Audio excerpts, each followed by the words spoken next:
J'ai été tout seul pendant quasiment, 1 jour et demi. J'ai passé toute ma journée tout seul dans le dur, tu vois? Dans le mal le matin, ensuite j'étais à bloc, ensuite j'ai eu des alus, tu vois? Enfin, difficile aussi de faire un choix lucide à ce moment-là, tu vois? Tu voilà, moi je me sentais pas trop mal, mais c'était difficile de faire la part des choses.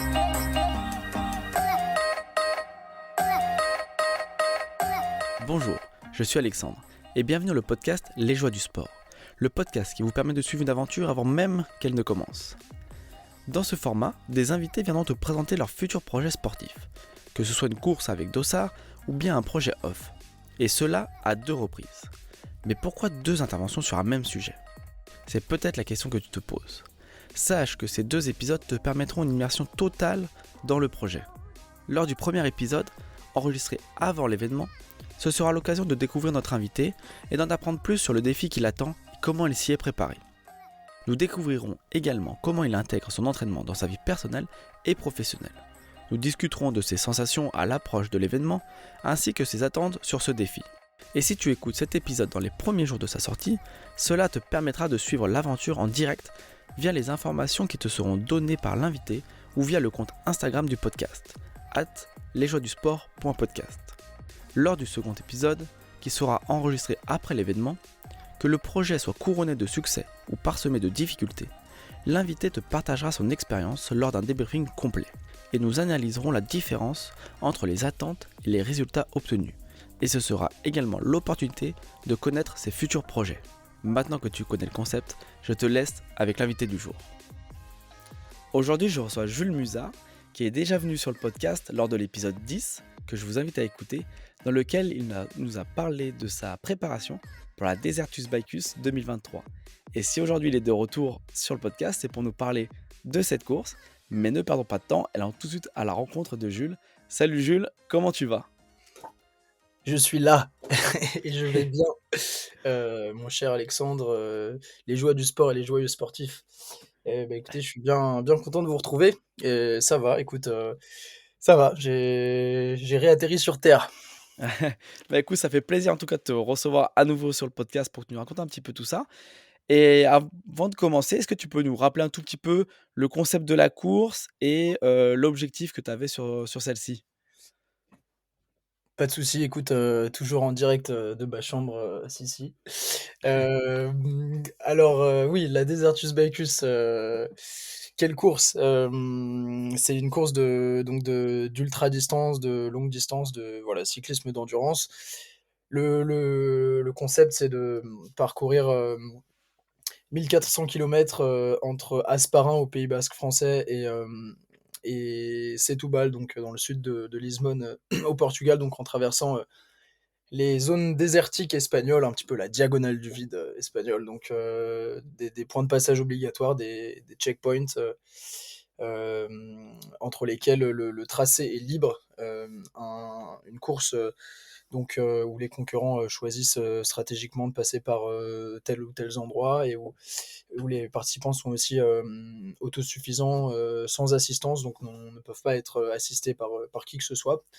Et voilà, où les conditions météo sont très importantes puisqu'on est soumis à ces aléas. On est des petites choses sur les gros plateaux espagnols. Voilà, donc cette année, on avait ni plus ni moins que, il me semble, 350 coureurs et coureuses voilà, qui partaient des Pays Basques et pour une très très grosse aventure. Voilà, c'est un peu la messe de l'ultracyclisme. C'était la troisième édition cette année qui a tenu toutes ses promesses. On n'a jamais été autant. Il y a eu un très gros niveau cette année. Enfin, il y avait un gros peloton et il y avait beaucoup de voilà d'ultracyclistes assez confirmés, des meilleurs de la discipline, hein, voilà, qui étaient là. C'est un petit peu la première grosse course de la saison. À cette période de l'année, fin avril, il commence à faire des températures sont plutôt bonnes dans le sud de l'Europe et voilà, donc on est parti et puis bah, moi mes objectifs perso, c'était déjà d'être vivant à l'arrivée, hein, pour être très honnête avec toi. Le deuxième, c'était d'être finisher, donc d'arriver au bout, hein, parce que c'est pas donné à tout le monde. Je sais pas combien il y a eu de pourcentage d'abandon, hein, mais ça peut, sur des courses comme ça, être entre 20, 30, 40%, hein, ça dépend. Le troisième objectif, c'était de prendre du plaisir, tout simplement, de vivre des émotions fortes, de me dépasser. Le quatrième objectif, c'était d'arriver sous la barre des 3 jours, donc 1400 km, hein, pour à peu près près de 12, 13, 14 000 de dénivelé positif. Et mon cinquième objectif, c'était d'arriver bien classé. Et le sixième, c'était d'arriver sur le podium ou premier. Voilà. Bref, j'ai réalisé, on va dire, 4 de ces 6 objectifs. Et Bah, tu nous diras voilà, on va découvrir au fur et à exactement, mesure exactement. lesquels c'est. Je En tout cas, pose le merci, ouais, pour l'introduction, de course, surtout pour Ouais. ceux qui ont peut-être pas écouté la partie 1 qui arrive ici, au moins ça permet de remettre un petit peu, le cadre. Bah, écoute, si tu veux bien, on va commencer l'épisode, on va rentrer un petit peu dans le vif du sujet. Avec une première question, c'est comment est-ce que tu t'es rendu sur la course et combien de temps avant le départ? Est-ce que tu es arrivé un petit peu au niveau de la course? Bah, écoute, j'ai eu beaucoup de chance d'être en condition de préparation, de pré-course, vraiment optimale avec, mon père qui m'a amené de notre Gâtinais, du Loiret, de Montargis jusqu'au départ, enfin jusqu'à Bayonne, donc à 20 bornes du départ. Donc j'ai pu, être, être, convoité, sur place en voiture, avec, voilà, toutes mes affaires prêtes, bien reposé, j'ai pu dormir à l'hôtel à Bayonne, voilà, lit king size, pour moi tout seul, bien au frais, bien reposé. Et puis voilà, les copains étaient pas loin aussi, donc on a pris des petits cafés, voilà, c'était vraiment très décontracté, la préparation. J'étais tellement content aussi de voir, bah, moi c'est ma deuxième participation, hein, j'avais fait la première édition, et puis bah, des gars qu'on croise pas mal, qui sont avant tout des potes, donc tellement de gens à droite, à gauche, que tu te dis putain, ça fait plaisir de te revoir, et puis toi, qu'est-ce que tu fous là? Il y a plein de gens, tu t'attends même pas à les voir, et puis il y a des coureurs, il y a des supporters, des familles, des gens que tu apprécies. Il y a aussi mon pote Pierre, qui est venu mixer au départ, donc il a mis de la disco, de l'électro, de la techno à la fin. Tu sais, il y avait genre 500 personnes, c'était une ambiance incroyable. Voilà. Donc ça s'est bien passé. Peut-être que j'étais un peu trop décontracté, dans le sens où j'ai pas du tout ressenti la pression, je me suis pas du tout stressé. Du coup, je suis parti, voilà, avec mes potes, comme si on partait sur un ride un peu, sans trop se prendre la tête. Peut-être que en fait, avant le départ, peut-être 2 heures, je suis revenu me reposer à l'hôtel, et je suis reparti sur la ligne du départ, voilà, pour un peu me mettre dans ma bulle avant, et pas trop me fatiguer à être sollicité partout. Mais c'est vrai que je suis parti assez vite en fait dans les Pyrénées. Voilà, et puis là on se lance dans la course, donc Oui, c'est vrai qu'on entame un petit peu, mais on va y arriver très vite. C'était voir un petit peu, ouais, comme tu l'as dit, donc tu as évité un petit peu les sollicitations en t'isolant, quelques heures. L'état d'esprit, en tout cas, vraiment, on va dire, au moment de ce départ, au moment de rejoindre la ligne de départ, tu étais dans quel état d'esprit? bah, j'étais dans l'état d'esprit, voilà, je suis super excité, je suis super content d'être là, quelle chance. Je me suis entraîné, je me suis préparé physiquement, mentalement, je suis serein. Voilà, j'ai fait ce que j'ai à faire maintenant, bah, vamos, maintenant il faut y aller, let's go. J'ai fait 100, 200, 300 mètres. Alors je me suis tout de suite un peu tourné en rond, et puis on a rattrapé le peloton, et puis on était parti. Et puis bah voilà, j'ai commencé à crier d'excitation, de rage, de soif d'aventure, d'envie, vraiment beaucoup d'envie, beaucoup de motivation. Et puis voilà, on est parti, et puis je suis parti, voilà, avec un pote avec qui avait envie de partir fort, Timothée Michel. Et je lui avais dit, bah mec, on va essayer de rouler ensemble jusqu'au CP1, et c'est ce qu'on a fait. Et le départ de la course, c'était à quelle heure? Il était donné à quelle heure le C'était départ? à minuit, et j'aurais peut-être dû Minuit, donc préciser, ouais. départ de nuit. C'est ça, c'est vraiment ambiance un peu nuit électrique, tu vois, où tu sens, enfin, leur gars appelle ça le départ soleil noir. Donc c'est un départ où voilà, c'est la nuit, mais tu sens la chaleur, l'excitation, le, voilà, tout l'engouement autour de la course, toute cette énergie incroyable qui va porter les coureurs pendant 2, 3, 4, 5 jours. Et voilà, c'est juste exceptionnel. Et puis tout de suite, t'attaques les Pyrénées, des bosses, et puis après, voilà, tu fais des cols jusqu'à, on est monté, je crois, jusqu'à 1002, un truc comme ça. Et moi, je suis parti assez vite, en fait, parce que bah, j'avais envie de rouler avec mon pote Timothée, parce que bah, moi, je suis un coureur qui est assez spontané, et puis qui est assez, comment dire, un peu fantasque, quoi. Je suis pas le métronome qui va dépenser le même nombre de, le même watt pendant toute la course. Voilà, il y a des fois où je suis un peu comme ça, tu vois, assez impulsif. Voilà, ça m'a peut-être un petit peu coûté. Je vous en En tout parlerai. cas, pas en plaisir, quand on t'entend parler, en tout cas Clairement pas. le plaisir était là et donc Clairement. l'objectif, c'était vraiment, bon, bah, partir, rouler à 2 assez fort jusqu'au CP1, Ouais, en fait, jusque on a roulé avec différents groupes, mais on a toujours été ensemble, et en fait, on avait pris une route un petit peu différente au départ, assez roulante, et on a rattrapé plein de petits groupes, mais là, on roulait à 30, 33, 35. Enfin, ça roulait fort, quoi. Il y a des gars qui nous ont lâchés parce qu'on roulait comme si on allait faire un 200 bornes, quoi, tu vois. Et voilà. Et puis, bah, on a bien roulé. On a roulé avec des bons rouleurs, hein. Bah, Bertrand Berger qui a gagné pas mal de Biking Man, qui est très sympa, avec un autre mec qui s'appelle Antoine Platon aussi. Voilà, deux gendarmes militaires, là, on s'est bien marré, voilà, tous les quatre avec Timothée. On a traversé les Pyrénées, on a bombardé en descente, on était à 50 à l'heure pendant, sur des portions de 5, 10, 15 minutes. On roulait vraiment très fort. Et en fait, en arrivant, c'est là qu'a été un peu ma première erreur. C'est bon, peut-être de partir vite, mais franchement, même si j'avais à le refaire, je le referais, parce que j'ai vraiment pris beaucoup de plaisir, et voilà, c'est aussi ça l'instant présent, tu vois. Et mmh, en fait, quand on est arrivé dans le désert des Bardenas, donc voilà, moi, selon mes estimations, je devais arriver vers 9 heures, et finalement, avant 8 heures, j'y étais presque déjà, quoi. Lever de soleil sur le désert des Bardenas, magnifique. J'ai suivi les gars parce que je voulais arriver avec eux. Alors en fait, j'ai quitté ma trace, et en m'engageant sur leur chemin, je vois que la route, parce que c'est du coup des portions de terre battue, de gravel, on quitte la route, elles étaient dégueulasses, et là je me dis putain, pourquoi j'ai pas juste suivi mon chemin et j'ai fait confiance aux gars, quoi. Donc du coup j'ai fait demi-tour, et donc j'ai refait un détour, je suis revenu sur mes pas, et après en rentrant par un autre côté dans le désert, j'ai zigzagué, je me suis un peu paumé, et bon, voilà, je m'en voulais un peu parce que j'avais fait ces deux erreurs de pas suivre ma trace, et d'avoir fait un mauvais tracé en entrant dans le désert. Donc peut-être que virtuellement, au moment où on arrivait sur le désert, j'étais peut-être le groupe poursuite, tu vois. Donc on était peut-être peloton de 2, 3, enfin 3, 4, 5, 6, un truc comme ça. Et puis du coup, j'arrive quand même 12 ou 15e au CP1, donc je suis un peu déçu, un peu vénère à ce moment-là, en fait, contre moi-même. Et bah, il y a mon père qui est là avec sa compagne, il y a des potes qui sont là, je suis un peu bougon, tu vois, je suis, ah putain, ça me saoule, j'ai envie de les rattraper, allez. Donc j'ai dit merci, bonjour, et puis je suis reparti, quoi.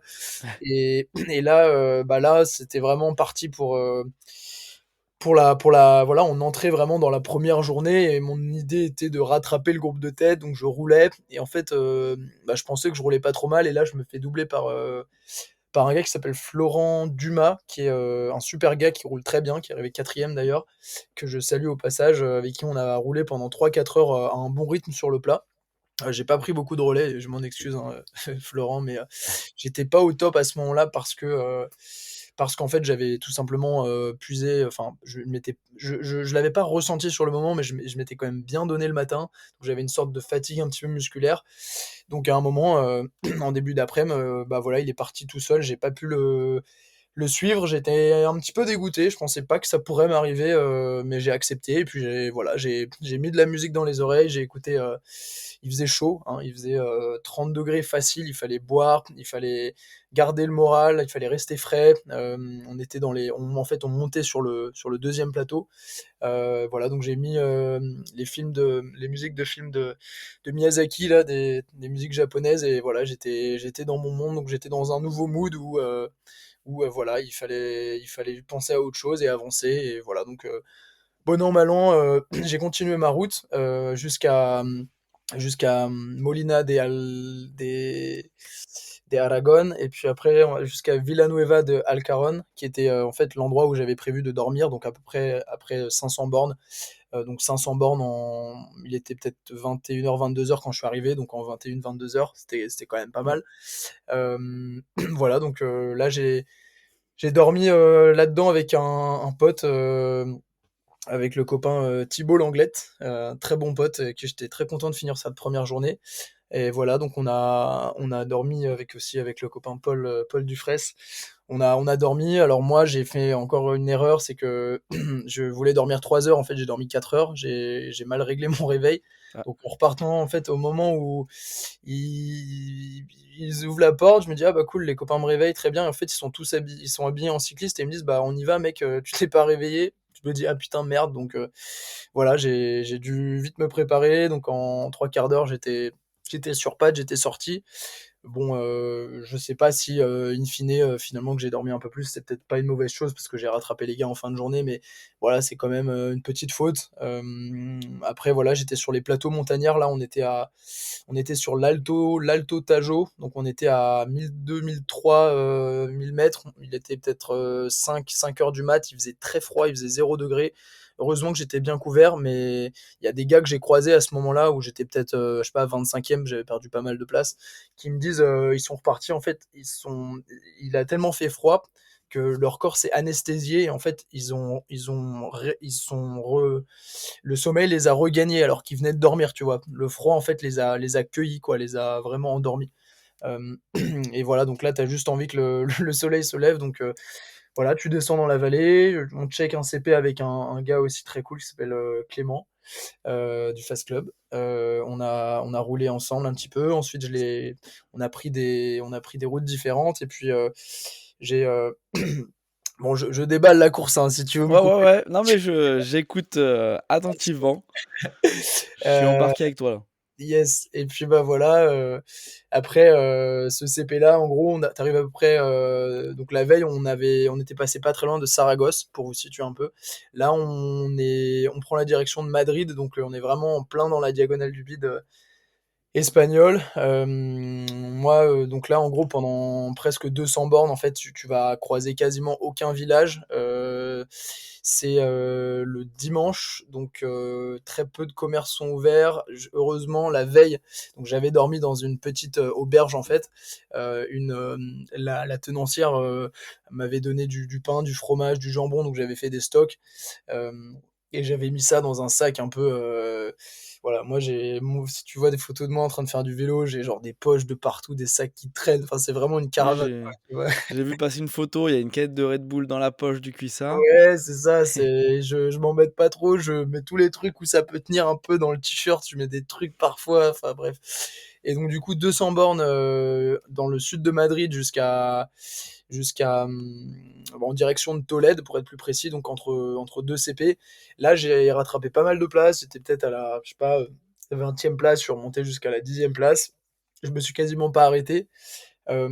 Voilà, là, t'écoutes de la musique pour faire passer le temps parce que voilà, c'est pas ultra enthousiasmant les paysages que tu croises à ce moment-là. Voilà, c'est vraiment le gros centre de l'Espagne, encore une fois, qui est un pays montagneux avec bah, des plateaux très déserts parfois, bah, surtout un dimanche, hein, il se passe pas grand-chose.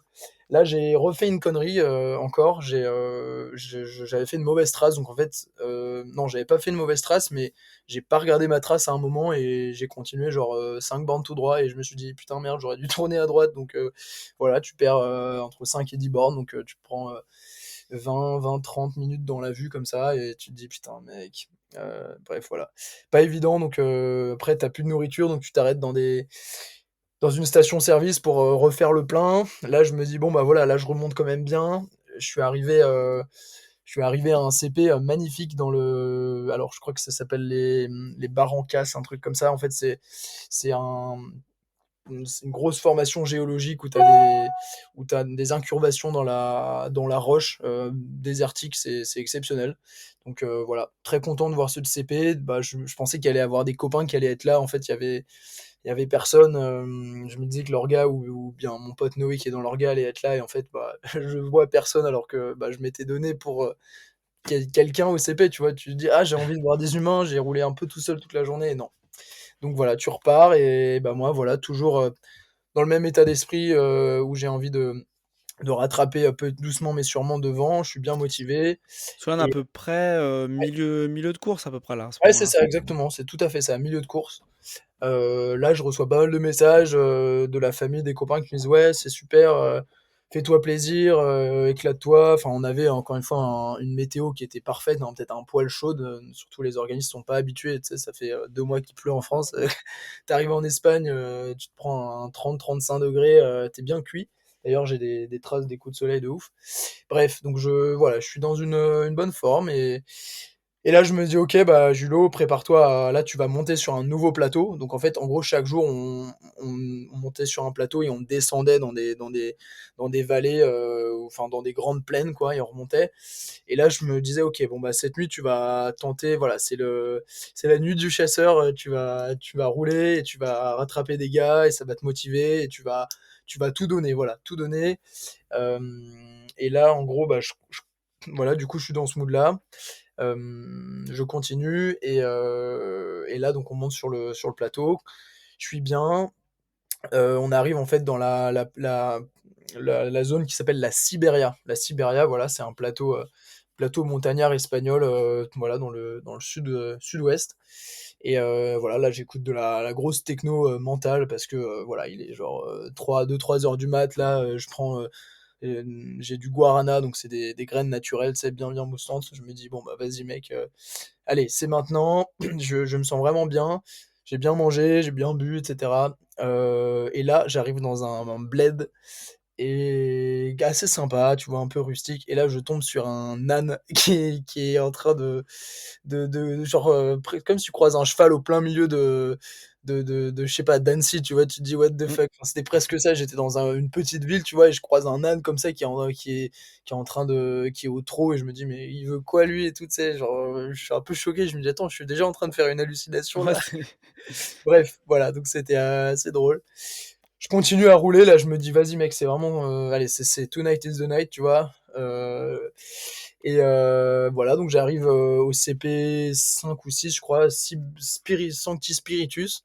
Alors je me suis bien foutu de la gueule d'Yvan, je lui disais: «Putain, mais c'est quoi ce CP claqué mec, tu dans un petit village?» Bon, en fait, soi-disant, c'est un village de saints avec, une belle église, machin. Bon, mais bon, dans la nuit, tu vois pas grand-chose, tu traces et après, attention, le CP de tous les dangers, non, le premier CP de tous les dangers, ouais. le CP, autour de putain, je m'en veux, je connais même pas le nom des CP, mais Là, le CP d'après, je suis sur la map, alors, ouais, j'invente rien parce que ouais. j'ai pas d'autre en tête, c'est Sibéria avec, le CP6. Est-ce que c'est S celui-là dont tu veux parler? Sancti Spiritus, c'est avant? CP6? Oui, c'est avant, c'est le 5. OK, bah, alors c'est en gros, appelons-le comme ça, Sibéria. En fait, en gros, alors ça, je dis que c'est le CP de tous les dangers parce qu'en fait, j'avais pas du tout prévu et là commencent les problèmes. C'est la fin de l'euphorie, mais en gros, je sais que là, virtuellement, je suis genre, 7e, je suis vraiment, dans une bonne forme. Et en fait, ce CP, donc déjà, tu arrives, tu es au milieu d'un lac et tu as un énorme cône, un espèce de micro-mont comme ça, autour duquel tu peux passer. Enfin, c'est juste exceptionnel cet endroit. Il faudra mettre un lien dans je sais pas quoi, mais il faudra communiquer sur ce. Bah, c'est vrai que sur la Ouais. photo qu'il y a sur, Decius Bicus, on le voit bien, hein, le mont comme tu le décris avec le lac tout autour. Ah, c'est C'est vrai que exceptionnel. c'est impressionnant, quoi. Et là, alors c'est pas pleine lune, mais t'as quand même une lune sympa, assez dégagée. Et là, t'es hyper planant. Tu te dis, waouh, il y a personne autour de moi. J'ai l'impression d'être sur une autre planète. C'est quoi cet énorme cône, tu vois? Je vois des lacs autour, je vois des formations. Enfin, t'es vraiment en transe, tu vois? Et c'est pour ça qu'on fait ça, tu vois? Et bon, voilà, j'arrive, je me dis, bon, le CP est pas trop loin, il commence à se faire désirer, machin. Et là, bah, mon pote Noé dans l'orga m'envoie un message, me dit bah il y a Justinias, Levitska, le coureur, l'ultracycliste lituanien qui est très chevronné, qui est un des meilleurs de la catégorie, hein, qui a gagné la classe Mountain Race en début d'année, vraiment un gros client, qui est juste devant moi là, et en fait il me dit ouais, en fait il a crevé sur le chemin de gravel. Je me dis bon déjà il y a un chemin de gravel, j'avais Ouais. pas trop prévu ça, et en plus il a crevé, bah très bien, bah, je vais le voir peut-être. Et donc en fait je le vois sur le chemin de gravel, donc en fait on se tape déjà 10 bornes de gravel, alors c'était pas prévu dans mon esprit, parce qu'en fait vu que c'était deux CP étaient très rapprochés, tout le monde prenait le même chemin, donc bah, je le vois, je l'aide, normal, tu vois, donc ça, bon, bah, je perds 25 minutes.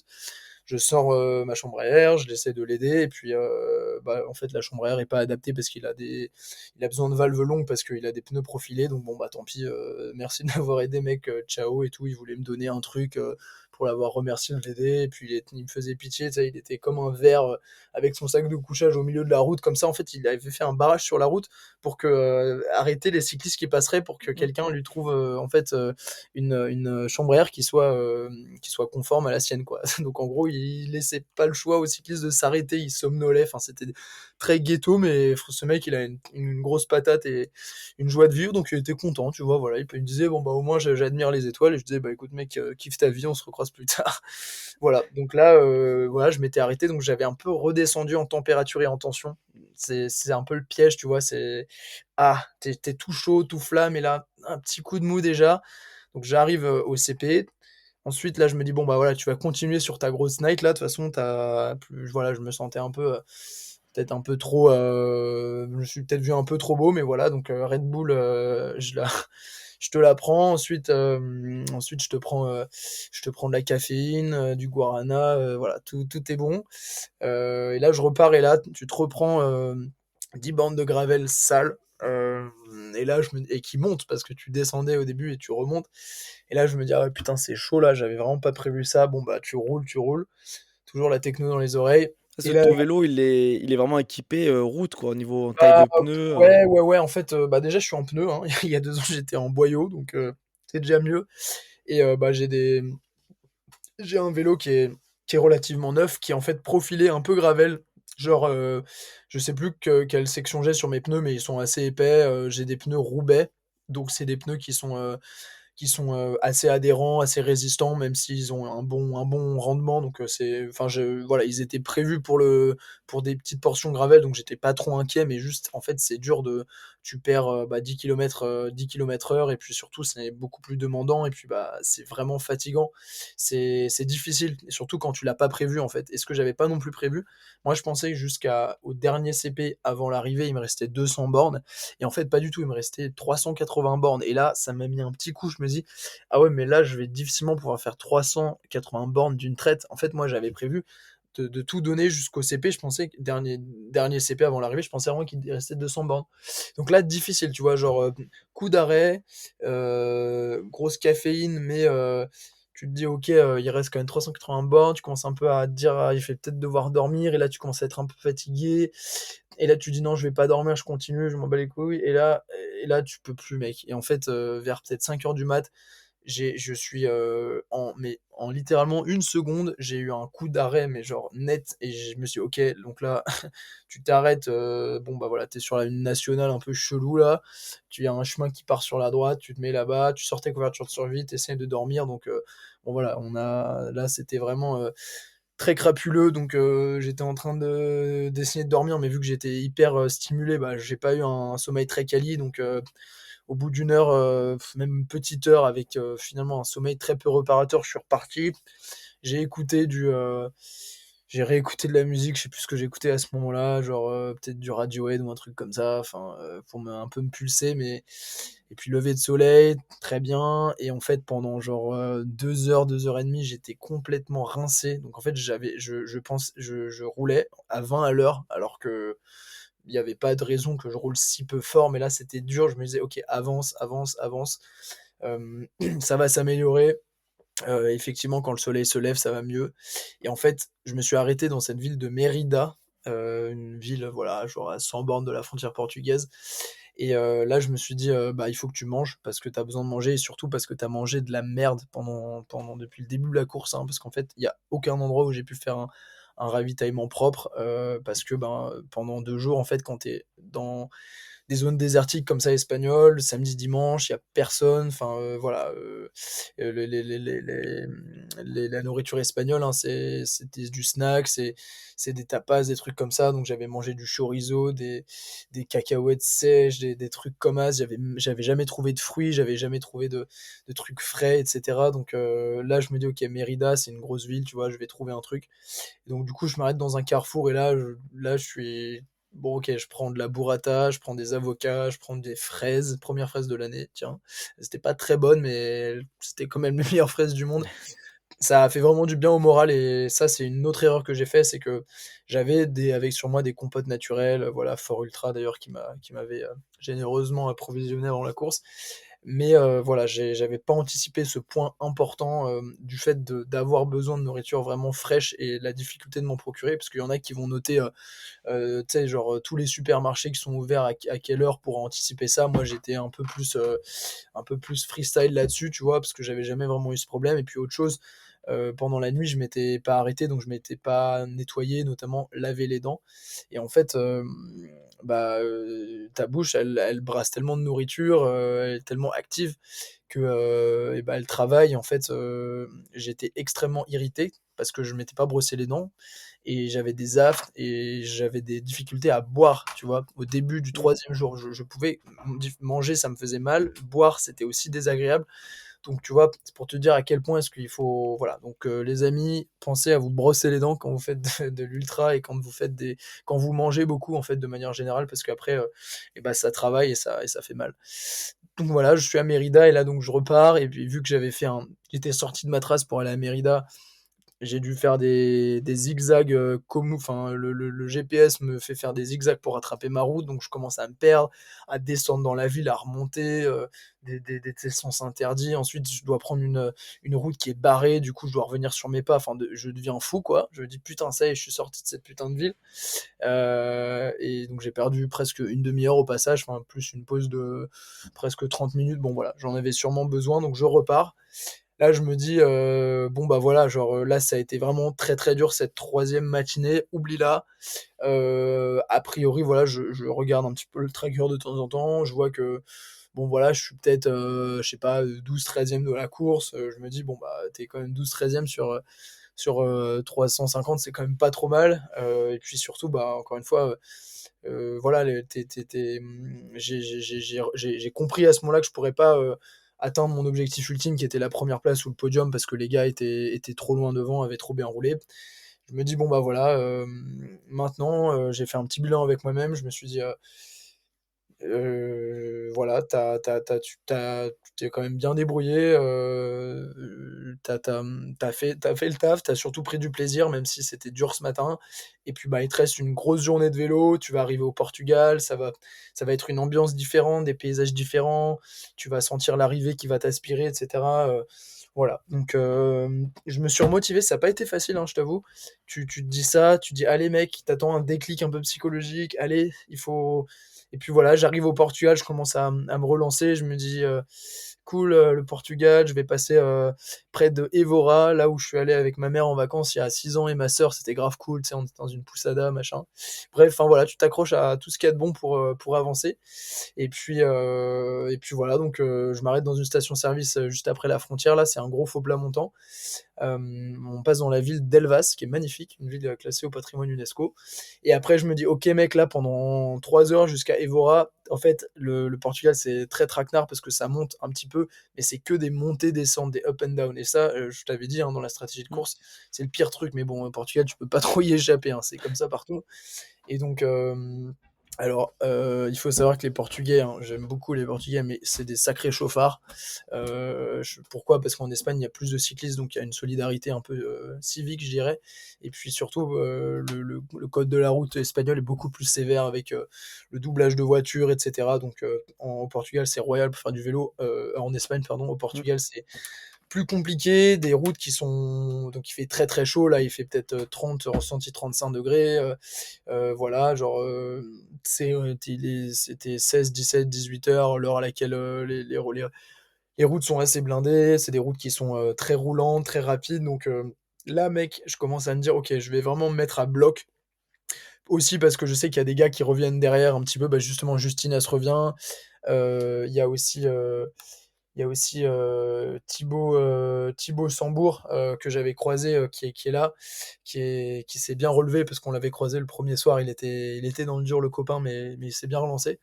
Voilà, donc je me dis: «OK, bah, maintenant essaie de t'accrocher, et donne tout ce que tu as de toute façon». Donc là, je suis à bloc en gros pendant 3 heures et ça, c'est vraiment, épique, je m'en souviendrai toute ma vie.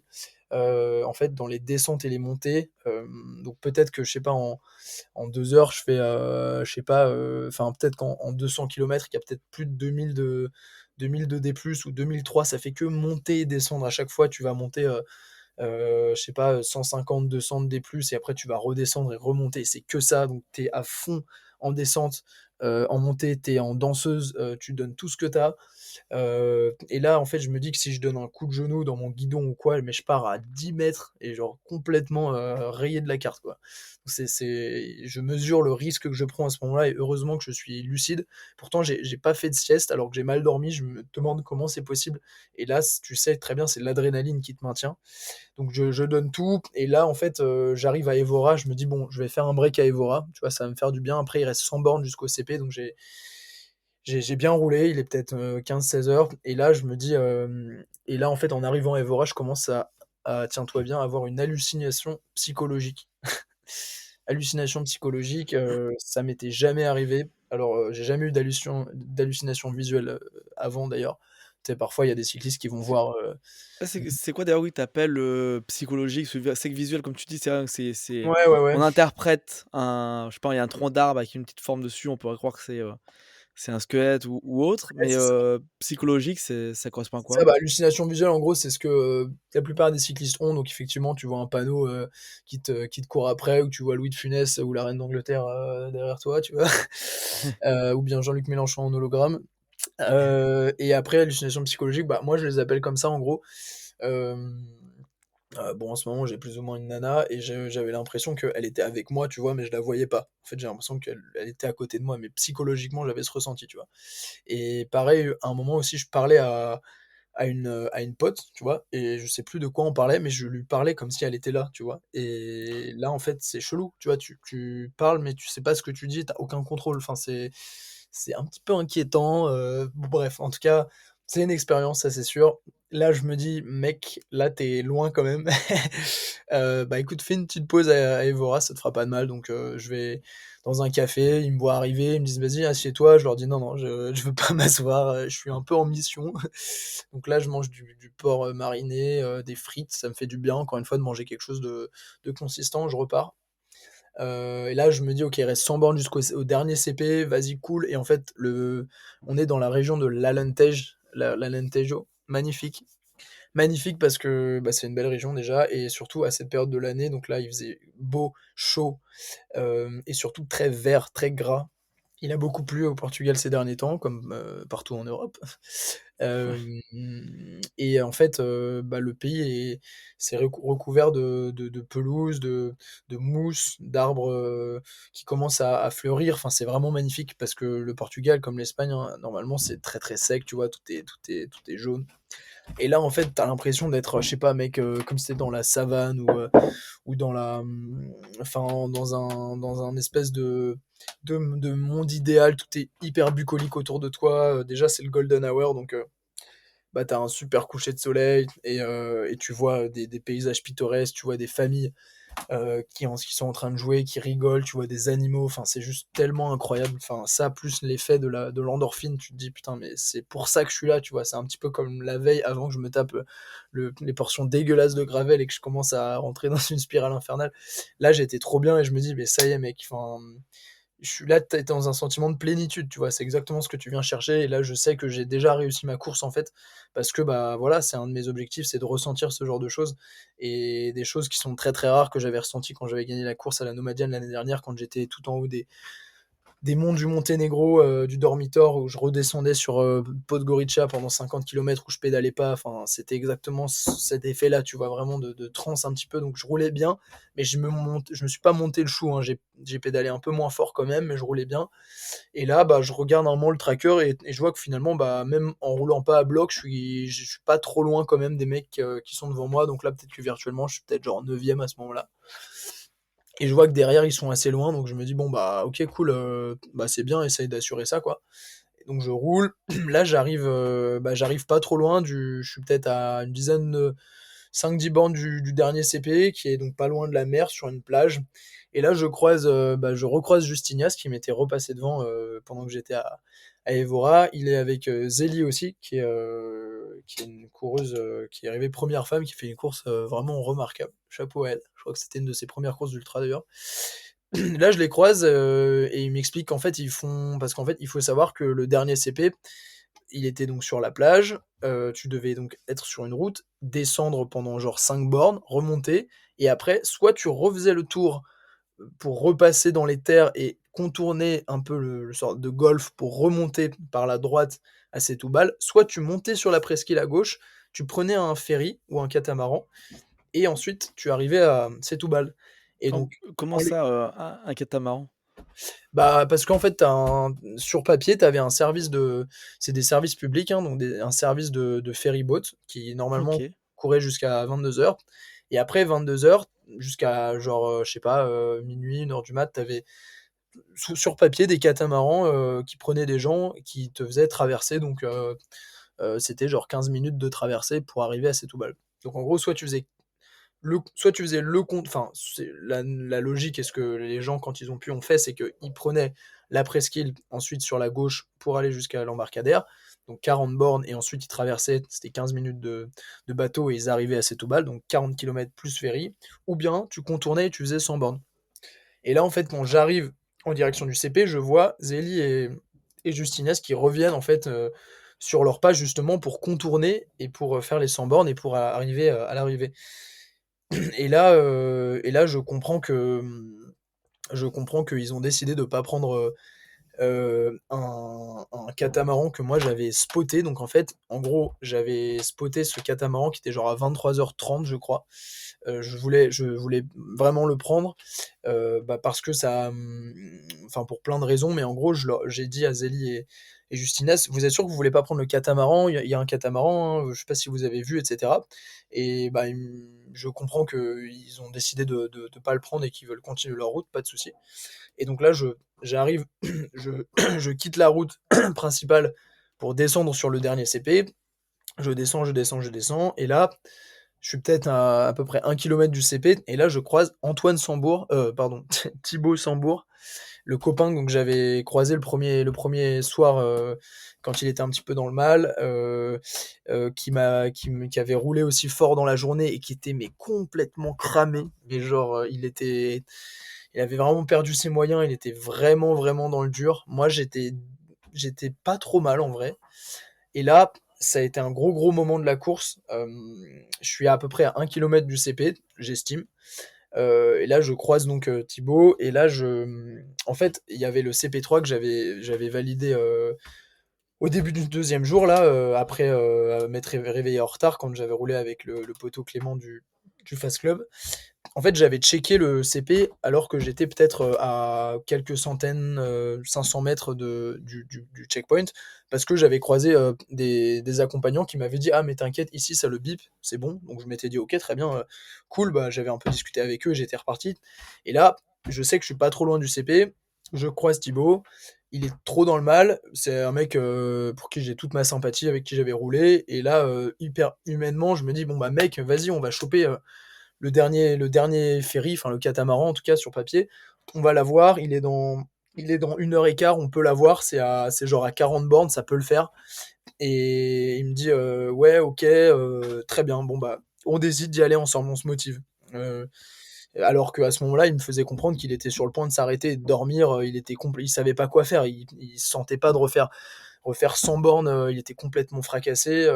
Il n'avait pas a priori l'information qu'il y avait un bateau qui était accessible encore à cette heure-là, parce que normalement les ferries c'était jusqu'à 22h. Après il y avait des catamarans, mais on n'était pas sûr que déjà, il fallait qu'on trouve l'embarcadère parce que c'était un embarcadère différent et il était pas sûr que le service, que les vélos puissent être pris parce que normalement sur les catamarans, c'était pas possible.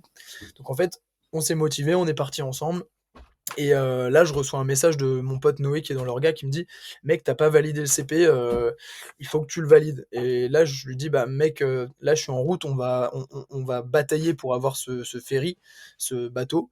Parce qu'en fait, il s'avère que c'est un ferry, mais en fait, on pensait que c'était un catamaran encore à ce moment-là, mais c'est pour ça que je dis le ferry. Mais donc là, je dis à Noé qu'on verra ça plus tard. Donc en gros, je comprends que, bah, j'ai pas checké et que c'est un problème.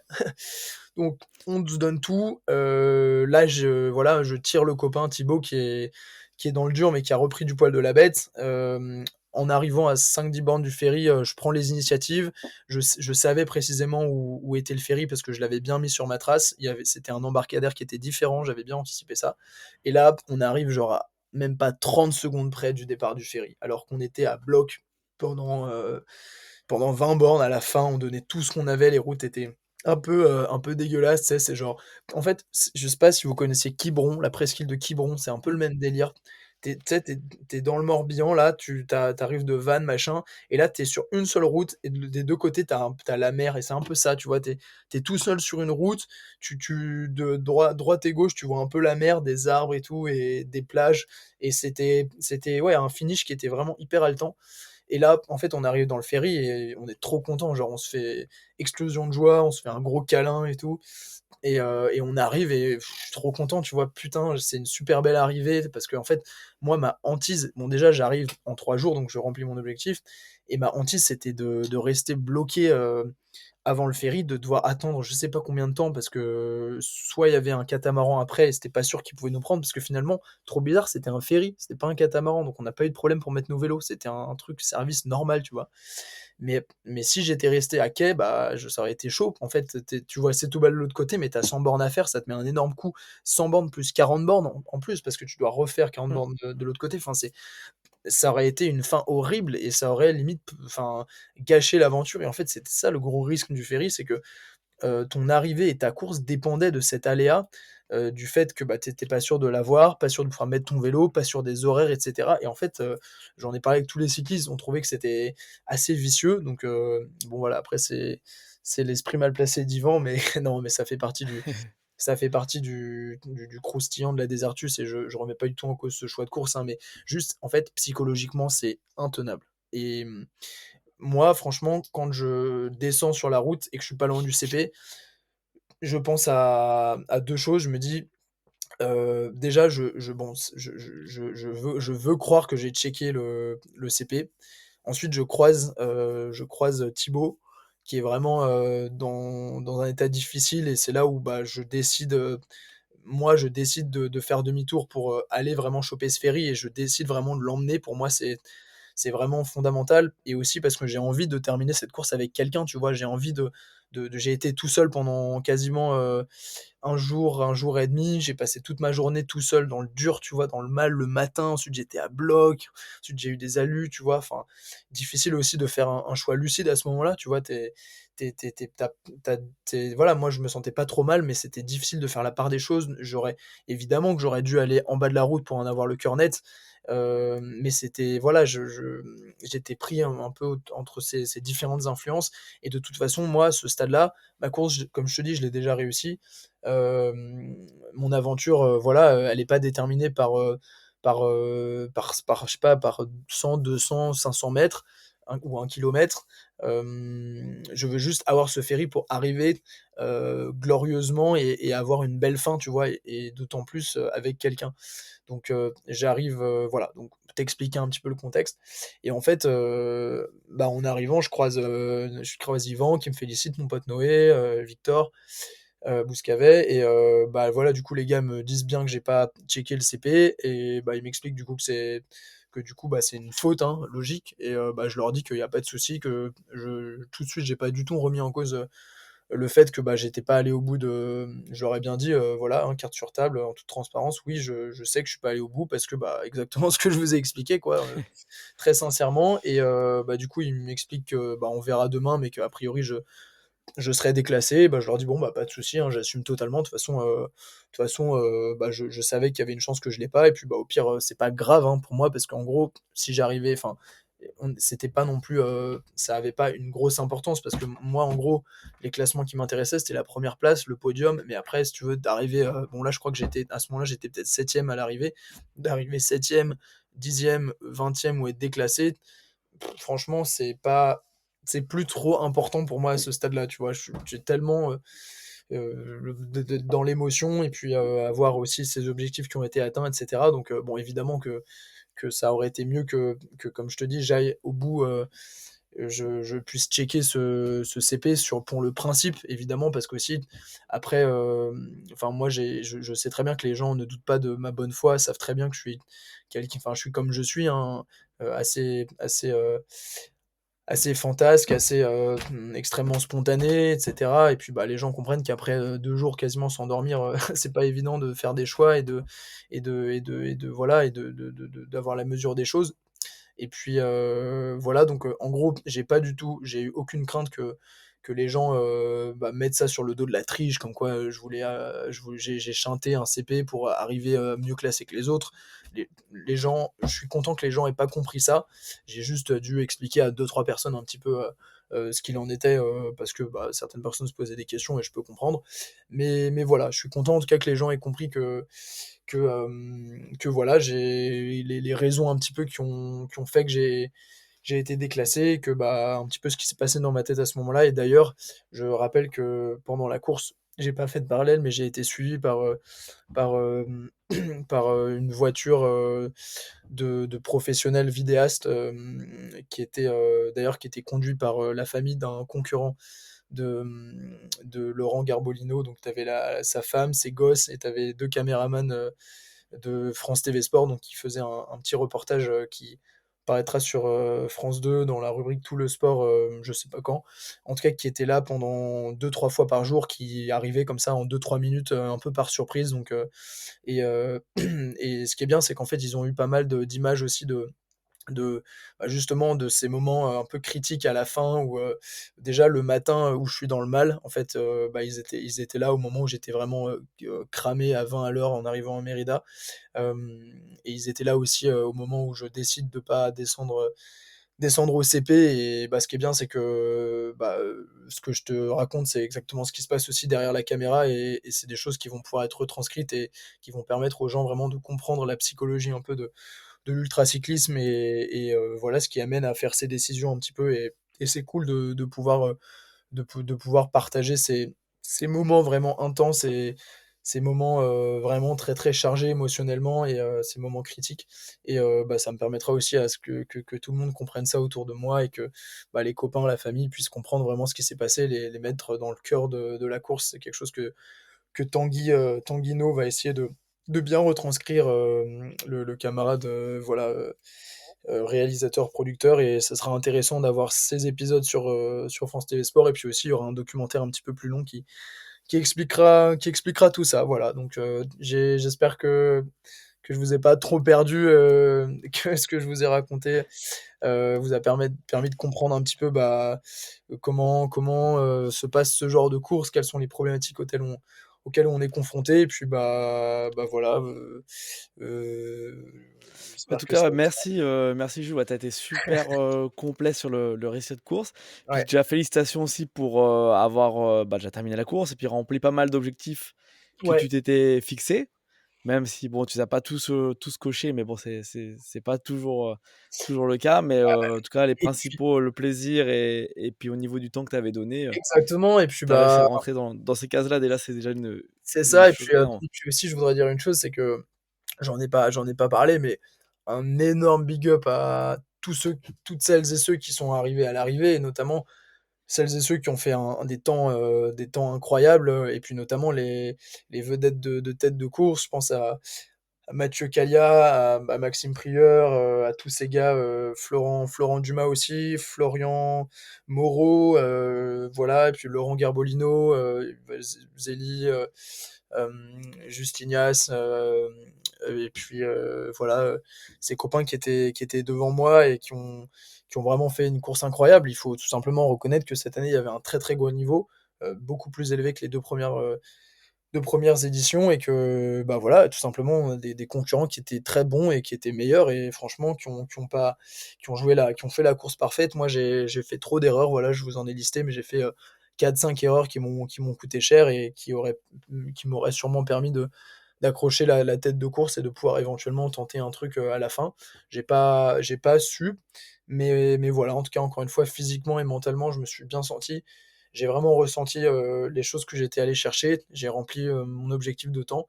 Et puis voilà, ça fera des super souvenirs marqués à vie. Et puis surtout, ça me donne une grosse niaque pour la suite de ma saison. J'ai vraiment envie de tirer les enseignements de cette course. Et là, donc, j'ai décidé de pas. J'ai eu une toute petite inflammation au genou qui s'est révélée quelques jours après. Rien de grave, mais j'ai pas voulu me précipiter. J'ai décliné l'invitation que j'avais à l'Ultra Bike France ce week-end dans le Jura. Gros big up à cet orga avec Nicolas Sirug et Hubert Tissot qui font un super taf sur cette course. J'ai pas pu y aller, j'ai voulu assurer pour me reposer. Et puis voilà, prochain objectif, c'est la Race Cross France 2500. Donc voilà, là, je vais prendre quelques jours de pause, notamment bah, avec proches, des amis. Bah, je vais aller voir Anna en Italie là, pendant une grosse semaine, la semaine pro. Je vais pouvoir bien souffler. Là, pendant 15 jours, j'avais pas retouché au vélo. C'est hyper important de faire un vide après ce genre de course, c'est fondamental quoi. Tu peux pas être, t'es obligé quoi. C'est tellement lourd ces émotions, ces aventures que il faut faire un break. C'est cyclique l'ultra. C'est vrai que bah, du coup, tu as répondu à pas mal de mes questions, parce que je voulais te parler un petit peu de la récup, mais tu as abordé le sujet. Ça Ouais. fait combien de temps que la course est terminée pour, en tout cas au moment de l'enregistrement?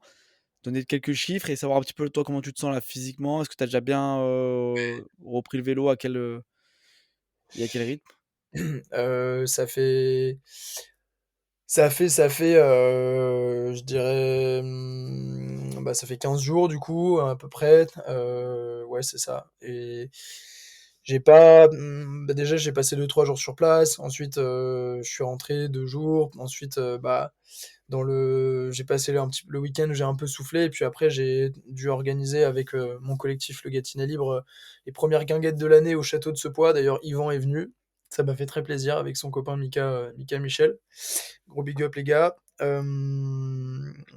En gros, voilà, j'ai pas pu vraiment me reposer avec ces orgas. On a fait un aller-retour en Belgique à Bruxelles avec l'agence pour un festival auquel nos artistes avaient été invités. Donc j'ai été vraiment très fatigué. Là, en fait, ces derniers jours, j'ai enfin soufflé, enfin dormi 8-9 heures, récupéré le sommeil que j'avais besoin de récupérer.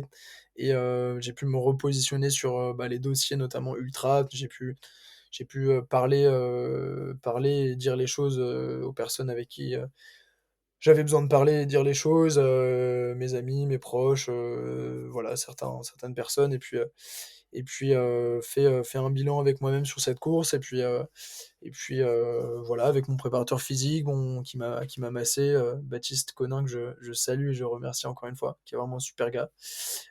Et puis bah, mon coach de prépa mentale, Vincent L'Espèce aussi, avec qui ce matin on a fait un petit débrief très intéressant qu'on doit continuer après. Mais en tout cas, voilà. Chacun, moi je vois des gars qui sont arrivés très bien classés là, qui enchaînent. Bah, justement, le copain Maxime Prieur, j'ai vu que, bah, je sais que Oui, tu t'es il est passé entretenu sur le avec lui là, il est podcast et censé faire puis, une course bah, alors on à enregistre, là, il est Chihuahua. actuellement, Ouais, c'est ça. pour, pour une course, bon, du coup, là, c'est pour la Traca, 560, mais qui a pas eu lieu, qui a été annulée pour, conditions météo, mais qui fait quand même Ouais, en off avec d'autres ça, camarades. Donc, ok. ça va être à suivre plus tard. Yes. Ah, tu vois, lui, il arrive à enchaîner et bah, il est fort, mais honnêtement, quand tu mets. En fait, moi, je mets tellement d'émotions là-dedans, tellement de. Ouais, je suis quelqu'un de très sensible, tu vois, donc j'ai besoin de de faire retomber tout ça, de maturer tout ça, d'assimiler tout ça voilà, de pouvoir prendre conscience des choses parce que c'est un risque. D'ailleurs, il y a 2 ans, j'avais enchaîné 10 jours après une autre course en Angleterre et j'avais fait n'importe quoi et justement, bah, je l'avais pas terminé parce que bon voilà, c'était dans l'Ouest anglais.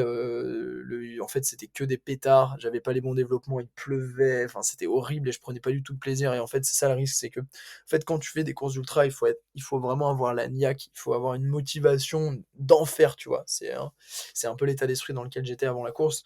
Mais si tu fais pas ça, ça sert à rien de le faire parce que tu as besoin de tellement de ressources, tellement d'énergie que il faut vraiment être à 1000%. Et bah là, je suis pas du tout en condition d'être à 1000%. Tu vois, je suis même pas redescendu. Enfin, je redescends à peine de mon truc. Et puis aussi, j'ai une vie à côté, j'ai mes occupations, j'ai ma famille, j'ai et puis ton corps a besoin de récupérer aussi physiquement, hein. Voilà. Là, je suis revenu à la normale, mais il m'a fallu presque 2 semaines, quoi. Enfin, ouais, ça demande, hein. Ouais, bah, c'est vrai qu'il y a un temps pour tout, puis c'est toujours propre à chacun par rapport au rythme, comme on a abordé dans la partie 1, tout ce qui est rythme de vie, perso, par rapport au et professionnel par rapport au sport. C'est vrai que c'est toujours, propre à chacun. Le corps est différent pour chacun, donc c'est des choses, de toute façon qui se comprennent et bah, comme tu as dit, tu as déjà fait l'expérience, c'est pas forcément bien passé et après, bah, là, comme tu dis, de toute façon, tu voulais faire de la récup, mais tu as eu à bouger beaucoup donc finalement, c'était pas si reposant que ça pour enchaîner, s'il fallait enchaîner au bout de 2 3 semaines sur notre course. Je pense qu'il faudrait Ouais, avoir récup beaucoup plus poussé. En tout cas, j'ai ouais, hâte de te suivre aussi sur la Race Cross France, 2 500 kilomètres où j'aurai également l'occasion d'ailleurs d'avoir, un duo d'invités, cool. féminins qui est déjà passé. La partie 1 a déjà sorti. On a fait D'accord. vraiment en anticipé Ouais, j'avais et vu ça. donc voilà, je pourrais suivre en même temps que je les suivrai elles, je garderai un œil sur toi, Bah, sur écoute, le sur le trop tracker, bien, trop au cool. plai avec grand plaisir et bah, déjà, je veux aussi te profiter quand même pour te remercier d'être passé, sur le podcast, d'avoir, amené ton regard assez, bah, sensible et un peu artistique, il faut le dire, sur, la discipline et C'est ça fait super. plaisir. Merci mec, bah, ça me fait plaisir, ça me touche et puis, bah, avec grand plaisir, hein, franchement, tout a été très fluide entre nous. Moi, ça me fait plaisir de pouvoir, bah, parler de ma passion, de mes émotions, à des personnes qui sont, bah, curieuses comme toi, qui aiment aussi transmettre et bah, je te l'avais déjà dit la dernière fois, mais c'est super cool ce que tu fais. Je vois que tu me donnes du mal, tu fais les choses de mieux en mieux. Non, franchement, continue comme ça, mec. En plus, tu as une nouvelle charte graphique là, donc ça monte en puissance. Et ouais, c'est s'améliorer, petit à petit. Écoute, quand on part de pas grand chose avec peu d'expérience, c'est l'avantage, c'est de pouvoir progresser, un peu plus facilement. Ouais. Non, Et non, c'est puis cool. voilà, donc ouais, j'essaie de faire, dans le sens aussi, oui, avec cette charte graphique, j'essaie d'amener un petit peu plus, ouais, de suivi d'actu, des invités sur leur épreuve et peut-être après aussi quelques actus dans le sport, mais qui me plaisent à moi, autres que, Ouais, on va dire, on va pas faire des actus, sur du foot, c'est pas du tout le but, pas des sports qui sont super, connus. Il y a des gens qui font ça très bien, mais voilà, plus comme on pourrait parler un peu, moi j'aime bien tout ce qui est un petit peu, extrême, donc ça pourrait être mettre du ouais, DH, ouais. du freeride world tour, voilà, un peu de motocross, un petit peu, voilà, d'autres disciplines aussi que j'aborde un peu moins dans le podcast, que j'aimerais L'enduro mettre en Touquet. avant. Ouais, un duo Non, du Touquet, ça, bah, ouais, sorti à l'heure où on enregistre, hein. Donc, ouais, oui, ça, c'est vrai que premier épisode de moto, voilà, en gros, ça, c'est un gros plus que je pensais pas aussi faire en ouvrant ce podcast, en tout cas pas aussi vite. C'est vrai que c'est les sports, tout ce qui est mécanique, ouais, je pensais pas ouais, aborder ouais, aussitôt et puis il m'a donné, voilà, il m'a donné ma chance parce que c'est vrai que Valentin Madoulo, c'est quand même un ouais, top pilote c'est et sûr. heu et là, avec ce dernier épisode, on a pu vraiment échanger. Il nous a amené dans les coulisses de la compétition, tout ce qu'on peut Ouais, pas voir c'est bien. en regardant juste la télé et Ouais, même en étant amateur, participant à la course, on n'a pas accès à tout ça. Donc ouais, vraiment un grand merci à lui ouais. de donner de la visibilité aussi à sa discipline. Bah, non, mais Donc c'est chouette et puis, bah, ce qui est bien, c'est que c'est toi qui te crée un peu ton écosystème, c'est toi qui t'es libre de choisir ce qui te plaît aussi, les sports que tu veux explorer, les personnalités. Et en fait, tu crées un écosystème. C'est un petit peu ça, les joies du sport. Et voilà, c'est une belle liberté de créativité, d'exploration que tu as. Et d'une certaine manière, c'est aussi une aventure en soi. Tu vois, une Oui. aventure humaine, une aventure psychosocial, etc. Et franchement, ouais, c'est ça aussi l'aventure, hein. C'est aussi cette curiosité, tu vois, cette envie de comprendre, de connaître et de transmettre. Donc, voilà, franchement, grosse force, Alexandre. Un grand merci à toi. Et puis, au plaisir de rééchanger. Et puis, peut-être de se rencontrer for real, peut-être Et dans le oui, quotidien. Qui sait? peut-être, t'es dans le Cantinet, tu serais passé dans le Jura, t'es pas bien loin de la maison, Ouais, ouais, ouais, on aurait pu se faire un petit truc. Mais bon, grave, pour une prochaine fois, je garde grave. ça dans un coin de ma tête. Et Ça écoute, marche. avant de terminer cet épisode, quand même, qu'est-ce que on peut te souhaiter pour le futur? Un joyeux anniversaire, c'était il y a 3 jours. Ah, voilà, dans le passé du coup. Mais un joyeux anniversaire Ouais, oui, dans le passé, avec plaisir. j'accepte les joyeux anniversaires en retard. Écoute, qu'est-ce qu'on peut me souhaiter? De garder cet équilibre fragile de la vie, cet équilibre, la recherche de l'équilibre entre tout, quoi. Parce que la vie, c'est ça, c'est avancer en regardant devant, en regardant derrière, en essayant de se nourrir des choses, de, c'est un petit peu le yin et le yang, quoi. C'est l'instant présent, mais la projection, la passion, les rêves et la réalité, les étoiles et puis la terre, tu vois. Enfin, c'est garder, voilà, maintenir un équilibre, rester heureux, trouver, trouver aussi un rythme de vie qui te permette de continuer de développer tes passions aussi. Et puis de rester, d'avoir cette joie de vivre, cette envie, cette fraîcheur, cette curiosité, de rester en bonne santé, prendre soin de, prendre soin de ses proches, et toutes ces personnes qui te renvoient des choses aussi, de rester conscient, de rester lucide et de continuer de suivre sa bonne étoile.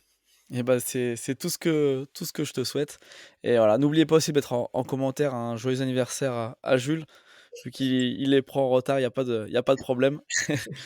Et puis voilà, bah, à la prochaine Jules et merci encore pour Trop tout. cool, Alexandre. Grosse force à toi et les joyeux sportifs, à peut-être une prochaine. Ciao. J'espère que cet épisode t'a plu. Si c'est le cas, n'hésite pas à le partager avec tes proches et à donner ton avis en laissant une note sur ta plateforme d'écoute. Cela contribuera à augmenter la visibilité du podcast et à avoir des invités toujours plus incroyables. Et pour ne rien manquer des prochains épisodes, je t'invite à t'abonner au podcast.